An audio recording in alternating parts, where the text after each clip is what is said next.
Samantala, aprobado na ng Konseho ng Local Government Unit ng Cauayan City ang isinusulong na ordinansa kaugnay sa pagpapalakas sa maagap o ng maagap na pagresponde sa cardiac arrest incident sa public area sa Cauayan City.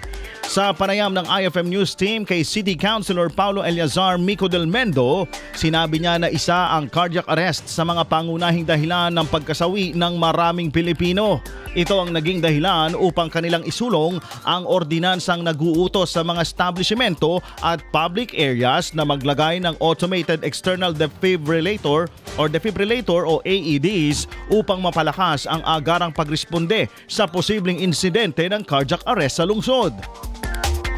Actually, based din sa study, isa yung cardiac arrest, so isa yan sa talaga pinakamataas na sanhi ng death dito rin sa Philippines, dito sa Pilipinas. So isa po ito sa isa nating naisip na hakbang upang sa ganun ay maiwasan ang pangyayaring ito na hindi inaasahan. So kung maglalagay po tayo ng AEDs sa mga public places, so sa mga lugar na matatao, ay napakalaking bagay po nito dahil ito po ay napakalaking tulong upang sa ganun ay masave po natin yung taong aatakihin or inatake nga po ng cardiac arrest. Kapamagitan po ng ordinansang ito ay ire-require po natin ang mga public and the business establishment na may malaking foot traffic. Ayon pa kay Councilor Del Mendo na hiningi rin nila ang opinyon at suhestyon ng mga medical professionals base sa record na mayroon ang City Health Office bago ipasa ang ordinansa sa third and final reading.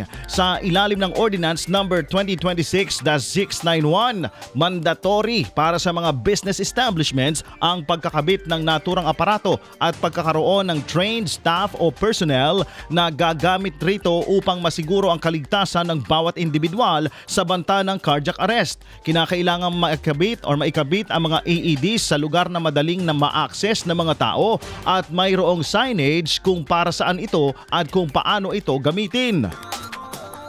Before natin pinasa itong ordinansa nito, tayo po ay nagsagawa ng committee hearing at inimbitahan po natin ang ating mga doctors from the City Health Office. Hiningi po natin sa kanila yung suggestion, ideas, and yung based din doon sa kanilang mga nare-receive na reports, sa kanilang offices. And yun nga po, nakita po natin doon na may bilang, may mga cases talaga na may mga inaatake ng cardiac arrest. Minsan kahit alam niyo po kahit na CPR or pinapump yung hindi siya enough kinakailangan talaga nung AED kasi ito po yung nagbabalik nung normal na heartbeat ng isang individual. Ikinatuwa naman nila ang positibong reaksyon ng mga business establishments kaya naman umaasa sila na susunod ang mga ito sa nabanggit na ordinansa para na rin sa kapakanan ng mga Cauayeños.